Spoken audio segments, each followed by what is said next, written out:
Ladies and gentlemen, welcome to the Kristina Lynn Show. The talk show with heart, where Kristina brings you up close and personal with the most fascinating guests from all walks of life. Last week, Brandon met a girl on a dating app. One day after work, he finally found the courage to ask her out. No answer. He started to panic. Was he being too pushy? Maybe it was too... Hey, sorry I didn't respond. I was driving. I would love to go on a date. How does tonight sound? Brandon tried to play it cool, but inside he knew. A girl so smart, so responsible. She must be a keeper. And now your host, Kristina Lynn. Hello and welcome to another edition of the Kristina Lynn Show. We are the talk show with heart, and we take you right to the heart of the matter. That's right. We're going to take you to some of the most fascinating people on this planet Earth. And I have two of them with me today. There's no doubt. Two of my favorites, as a matter of fact. It is the very well-known Siegel Brothers, and that's Dr. Ricky Siegel and Professor Larry Siegel. So welcome to the show today, gentlemen.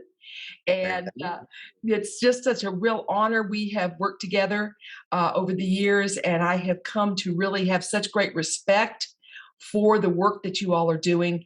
And of course, in this day and age, it's now more important than ever. So welcome to the show, and I'm going to get great to have you. Now, I'm going to jump right in because we've got a lot to cover. And I particularly want to cover some special things right now in this first show with Ricky, because as busy as you are, we're just so lucky to have you. And then we're going to have a part two after that with some other subjects that we'll look at with Professor Larry.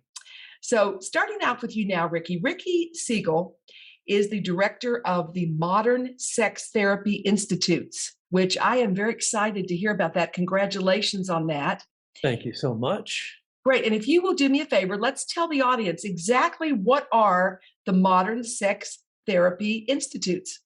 Happy to, indeed, and very proud to share that we were voted by an independent research firm to be the best overall sex therapy training program in the country. So we're very proud and very excited. We're a wonderful business partner in Dr. Rachel Needle. And we train therapists and mental health and medical professionals in sex therapy, sexuality counseling, sexuality education, all of the things that are missing for the most part in mental health and medicine these days. Well, that is so important. And what a fantastic opportunity for so many people to learn from you all. Now, does this really... is it set up to where it is going to be really helping our doctors and our nurses, all of our health practitioners? Because from what I've heard, and if you can elaborate a little more on this too, Ricky, a lot of them don't get training in the sex field. Absolutely. Is that true? It is true. And I know you've discussed this in the past with Larry. Unfortunately, at best, most medical schools might offer a weekend out of their 4 years of training to discuss sexuality issues, if that. Most psychologists and psychotherapists, even including marriage and family therapists, which we really can't help but pounce on because it's in their name. Sexuality is in their name, like marriage and family. Why do people get married and how do they have families? And yet that doesn't get discussed by the vast majority of marriage and family therapists, even couples counselors. You know, it's just it's a glaring missing piece from the training of our professionals. Most people would think they can bring sexual questions to their gynecologist or urologist. And as Larry brilliantly points out, they're more mechanics, right? And really work on the parts rather than what people do with them. And they really have very little training about the brain and its role in sexuality and people's, living experience and relationships and intimacy. All of that is not really academic. Oh, now that's really shocking.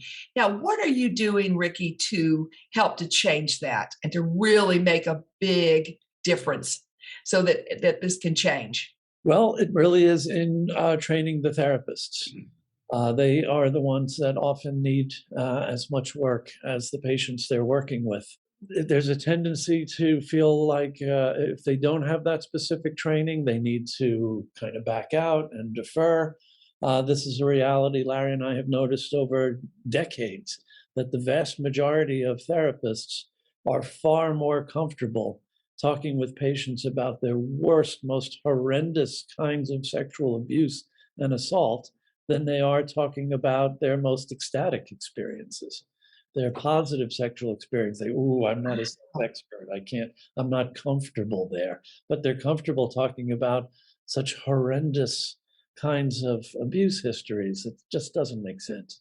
And, and if I can just throw in, because I think that's such an important point, Yes. that, the only time we do see even people feeling like they have permission to talk about sex and sexuality is if it's horrible, negative, and painful. We don't seem to be able to talk about even casually anything that's based on, like Ricky said, the ecstatic, pleasurable aspect Right. of all of that. And it's, Yeah. it's really mind-boggling when you think of it is probably the number one binding, most common aspect of human experience. Right. We Yeah, avoid it's it more than shocking. anything else. Well, now, as an educator, Larry, let's look at that further. What are you all doing? And I know you have been really trying to make strides in the educational field and working with nurses and with doctors. What have you been able to help also to implicate or, to move forward in this field? Well, I think I have been a little bit fortunate in that I sort of have the opportunity to kind of circumvent a lot of the objections, especially in my my nursing schools that I'm involved with. When I teach human growth and development, Uh-huh. again, my that's a perfect opportunity. You can't talk Yes. about growth and development without talking about sexual development. So am lucky that I'm able to kind of create that thread and weave that in to all of my teaching for medical professionals, nursing professionals, when it comes to looking at how we become who we are. In Right. areas of teaching in psychology, again, we have to talk about aspects of the self, the way people identify their psychological and emotional sort of being Yeah. that people really are. We can't avoid talking about Well, sexuality. I have to say, Yeah. we can't. Unfortunately, most Right, we can't. professionals do. Yeah. Right? It's Yes, impossible exactly. for us to separate sexuality from growth and development. But most people who teach these things, the proverbial 10-foot pole, they don't go. Right, right. And we have to be good at finding those opportunities because they're really good at avoiding it. Wow.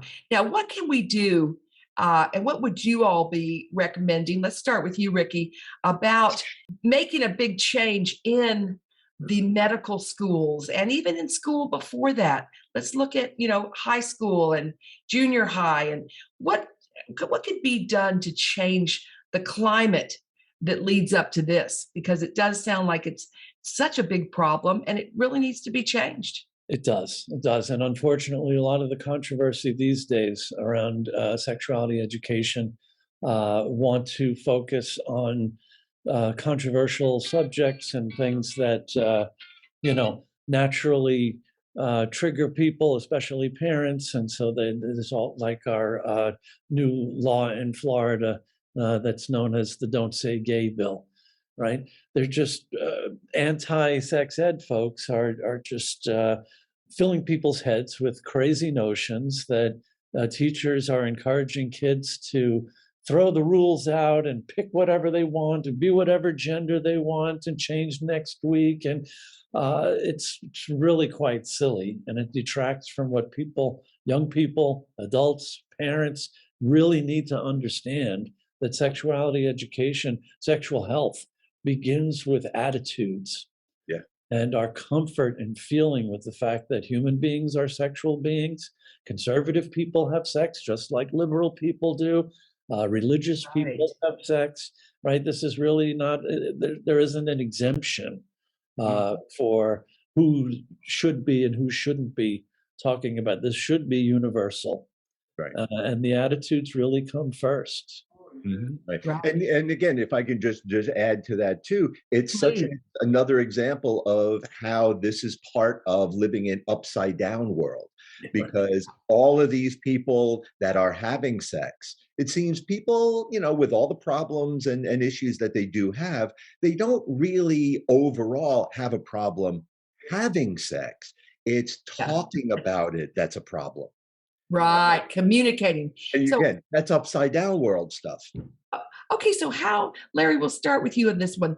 How can we change that stigma? What can be done to really change that stigma? What would you say? Ricky sort of nailed it, no pun intended, that this really is about attitudes. And it is that fundamental negative, I would even say incorrect attitude that so many people have about sex, that number one, it's not, people don't look at it as what we are, which is what our sexuality is. They just look at it as what people do. And they're identifying this, the behavior through this lens of some kind of arbitrary connecting to the old puritanical values. People are trying to define sex to the way people thought about it in the 1500s, and not even the way people thought about it in the 1500s, but only the most uptight people in the 1500s. Well, listen, on that note, we're going to talk a lot more about this, but I am going to have to break for a word from our sponsors. So stay tuned, and we will be right back to lots more of the Kristina Lynn Show. Serving part-time in the Army National Guard has led to a lot of firsts for me. It paid for me to be the first person in my family to go to school and graduate debt-free. That education helped me get to the first day at my career, a job that I can still hold while I serve part-time. That job and the home loan benefits I got from my service helped me buy my first home. And I take pride knowing I will be the first to respond if my community ever needs me. To learn more, visit nationalguard.com. Hello, this is Kristina Lynn from the Kristina Lynn Show, and I have a big announcement today that I am so excited about. We have a wonderful new sponsor that it is my honor to announce is the great organization Ameliorate. Ameliorate is something that has just changed my life in so many great ways, and I'm so happy to not just give a commercial here, but to give an endorsement. But right now, Stacy, we want to tell the audience about Ameliorate. You have offered a special offer. If any of you, when you go on to Ameliorate, you will have a place you can click when you say, I was referred by the Kristina Lynn Show. When they get in touch with me through the website, when people get in touch with me and they mention the Kristina Lynn Show, we'll get 5% off. Ameliorate Your Life is a at-home wellness program, and it's as easy as a click of a button on your laptop or your mobile device. And at Ameliorate, we have tons of classes about breathing classes, yoga classes, nutrition classes, anything to ameliorate your life. We ameliorate your life through products, classes, the incredible healers that are on the website. Everything is top-notch, 5-star, and it's all set up to make you feel better, to give us our best life, and to keep you nice and healthy. Would you please give us again the Ameliorate wonderful website where everyone can go and get their 5% off by mentioning the Kristina Lynn Show? So it's www.aylnow.com. So again, I'm Kristina Lynn right here on the Kristina Lynn Show. Make sure that you go to the Ameliorate website, click on there, get your discount, and you will be thanking us soon. That's Ameliorate. Take a step toward bringing our country and community together. Start a meaningful conversation at lovehasnolabels.com/one small step. A message from StoryCorps, Love Has No Labels, and the Ad Council. Hello and welcome back. I'm your host, Kristina Lynn, and I'm speaking to two amazing guests today. As you know, we always find them and seek out the most fascinating, interesting, and well-educated experts on our show. And we have two of them here today, and that is for sure. So we've got Dr. Ricky Siegel, and they are brothers. People are asking me, I got an email in that said, are they brothers? Yes, they are. And his wonderful brother, who is Professor Larry Siegel. So Ricky, I'm going to start with you on this next question. And that is, we had spoken about the stigma that's going on now with doctors and how some of them are just not stepping forward to really learn enough about how to communicate on all areas of sex with their clients and their patients. So particularly, let's look at the gynecological aspect of this. The gynecologist, I just can't imagine that they are particular specialists in a field where they wouldn't they know better and want to reach out to your institute and to you? You would think so. But again, to another quote of my brilliant brother, who's often said that one can be a brilliant mechanic and still not be a good driver. Right? Okay. And I think this fits very well, especially with medical providers, where, again, they know the parts, they know disease and function and what's supposed to work and how it's supposed to work. They don't really know much about what goes on between the ears rather than between the legs. And they certainly don't get any background in the relational context that sex almost always occurs in. That's right. And sometimes I know they'll ask the question, are you being sexually active? What's going on with you? Those kinds of questions. And Larry, let's move over to you on that. How can they disconnect that and make it so mechanical? Because it is so emotional and it's holistic, mind, body, and spirit. Right? Again, one would think. But I think the focus, remember, for most medical professionals, at least, in the United States, but in general, most medical professionals are really only looking at what is it that you're complaining about? What is the problem? What is the symptom? And let's try to fix that. So with most doctors, if they think about sex and sexuality, what they think of are things like unintended pregnancy or pregnancy complications and sexually transmitted infections. They don't get into the qualitative aspect of relationships or even just people. Right. I know I've had even some friends of mine. One who was postmenopausal, and she was having discomfort, with certain sexual acts. And she was shocked to see that her gynecologist was uncomfortable to offer her solutions of how she could overcome that so that she could have a successful, pleasurable sex life, with her partner. Right. You know what the classic suggestion was for throughout history for gynecologists? Would tell women to have a glass of wine. Right. You need to relax. Right. That thinking was, if a woman was experiencing sexual pain, she was too uptight. Right. Exactly. Oh, wow. Instead of learning how to evaluate that sex is not supposed to hurt. And if it does, we need to find out why. Yeah. If it's painful, it's causing pain. What's going on? And how can you alleviate that so that you can enjoy the pleasure and be able to have a very successful, happy sex life? I mean, sex is so important in any relationship. Absolutely. And let me throw something, because I don't want it to appear that we only have this negative view of doctors and health professionals when it comes to sex and sexuality. There's also a kind of practical aspect of it, that they, in the course of a doctor examining a patient and working with them, they don't have the time to talk about this stuff. They're rushing through 3 minutes on average with a patient. The sexuality stuff, they're trying to get out of the room before you even have a chance to bring it up. It's what we call that doorknob confession, that it usually is, that the doctors try to get out there, and they don't want to hear that, oh, by the way. Yeah, there's this thing, and really it's so embarrassing. I didn't tell anybody about it before, and you could see their eyes rolling from the back of their head. Right. So it really is a combination of they really don't have the preparation or the knowledge, and they don't really have the time and opportunity to have those kinds of conversations. Now, good ones will invite people to talk about that. They'll make the time. They'll maybe have special time that they set aside that they can just focus on those kinds of issues with people.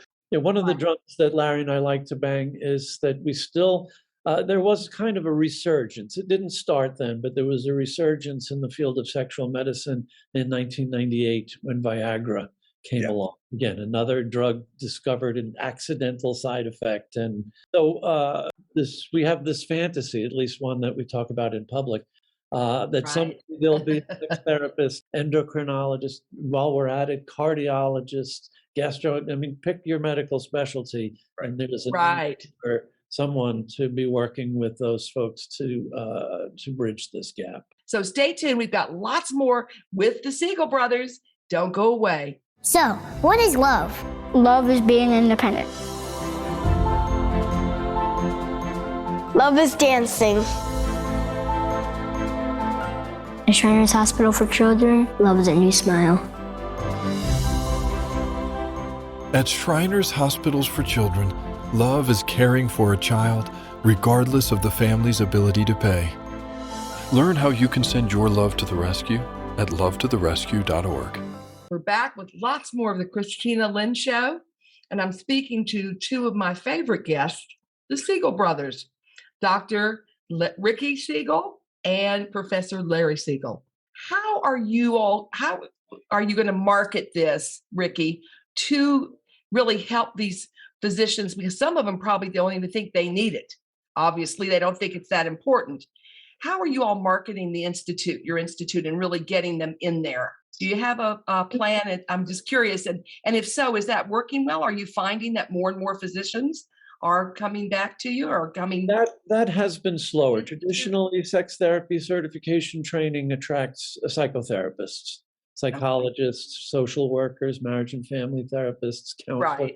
It's still relatively new for programs such as ours to attract physicians, nurse practitioners. Another, although it's been around for almost 30 years, it still seems new even within the field of physical therapy, specialty known as pelvic floor physical therapy. These are the types of medical professionals that really would do well to understand the larger sexuality context and work in collaboration with That's the key, collaboration. I was just thinking that I think one thing you all are going to be able to do, hopefully, with your institute is to bridge that gap and bring the sex therapists to work in tandem with these gynecologists that don't have time. They need to be able to have this as a resource and say, hey, here's a card or here's a contact for Dr. Siegel. You can reach out to him. I don't have time for this. And I'll be honest, I haven't really been trained, but he has. So that's what we need to really hope for, right? Sure. You agree with that, Larry? Absolutely. Absolutely. And again, there's that attitudinal shift because unfortunately, a lot of medical and health professionals don't really understand the psychotherapy aspect of things. So, unfortunately, for a lot of medical professionals, you say, oh, yeah, he's a sex therapist. They're like, what's that? Yeah, right? exactly. And they may be more inclined for any type of what they can construe a mental health issue, refer to a psychiatrist. And they may not be very clear on that too, but they know that's an MD. So I'm an MD. So I'll go to another MD. That kind of, sort of connecting just based on what they're familiar with is also a part of the problem and why that attitude shift and the learning has to really start from the very beginning. Right. And that's why I am so excited about you all being so much on television and radio. And now this always brings to me, Larry and I recently talked about this, Ricky, but I'd love to hear you speak about it too, to one of my favorites, Dr. Ruth Siegel. And she's a Siegel also. That's right. You all tell me the story. We have just a couple minutes and then we'll take a break. Oh, yeah. Ricky, what do you remember, you and Larry, about Dr. Siegel? Oh, my goodness. Look at that. Oh, my gosh. We've got a little. There is Dr. That may be the only Ruth Siegels. That may be the only picture in the world with two Ruth Siegels in it. Mm-hmm. Oh, that's great because your mother's named Ruth, just like Dr. Ruth. Right. May they both rest. May our mom rest in peace. Dr. Ruth is with us. She's getting quite just resting. age. And Well, still, God bless her. a pioneer, for sure. Yes, what a trailblazer, what a pioneer. And what was that like to meet her? That must have been amazing with your mother, no less. That's right. It was really wonderful. She was so warm, and for a diminutive, tiny little woman, she was a giant. And really, you felt it in her presence. That's beautiful. And how about that with you, Larry? Did you feel that same thing too? Oh, absolutely. Absolutely. And again, I always have to point out how tickled our mother was as well. And for all the other reasons that, everybody can imagine, one of the greatest things was Dr. Ruth made our mom, Ruth, feel very tall. Oh, yes. Oh, yes. And I got to meet her myself in New York, and I felt tall. Yes. She's an amazing pioneer. And that's why I love having you all on the show, too, because we've got to get the word out. Doctors, wake up and realize that your patients need more. So let's move on now to another subject. We've talked about a lot of important things already, but I want us to look now at a problem that has really seemed to have gotten much stronger, unfortunately, much more prevalent, I should say, since COVID happened in 2020 and the lockdown, and that is domestic violence. We're hearing of much higher divorce rates and lots of problems with that area. So I'd like for you all to speak on that today, and also the fact that what you're doing, Ricky, with your institute, you're being the director of the Modern Sex Therapy Institutes to really help educate doctors and health workers. And that's what you're doing too, Larry. We need to really make a difference, because doesn't that really tie in with promoting domestic violence? Well, these attitudes that we've been talking about, this is certainly one of the consequences of poor sexual health that we can trace directly back to attitudes about sex and gender and marriage and what it means to be a wife. We have to remember, in this country, I used to love to make this point to my undergrads, that it was a full 60 years after the Emancipation Proclamation in 1865, when we decreed that slavery was abolished in the United States of America. I can't even believe we're almost out of time for this show, but I would like to, first of all, Ricky, have you tell our audience exactly how they can reach you and find out more about your institute, or about coming to you themselves if they want a private session. Well, sure. The easiest way to find me would be to just go to modernsextherapyinstitutes.com. Okay, good. modernsextherapyinstitutes.com. Yes, that's a great place for therapists and medical providers to learn about options for their continuing education. And as you said, if anyone is looking to get a hold of me personally, that's the best way to do it. They can contact you there. Okay, and Larry, how about you? How can you be contacted as well? You can look me up at sageinstitute.org. Okay, and that's your nonprofit, right? It's my nonprofit. And, you can also, I'm also on faculty of Modern Institutes for Sex Therapy. So, it could be a one-stop shop. Well, I want to thank you both so much for being here today. So I'm your host, Kristina Lynn, and be sure and join us next week for another edition of the Kristina Lynn Show. Until then, be kind to everyone, stay healthy, and stay happy. And we'll see you next time. We'll be looking forward to seeing you again. And don't forget just how important you really are to us. We love and respect each and every one of you.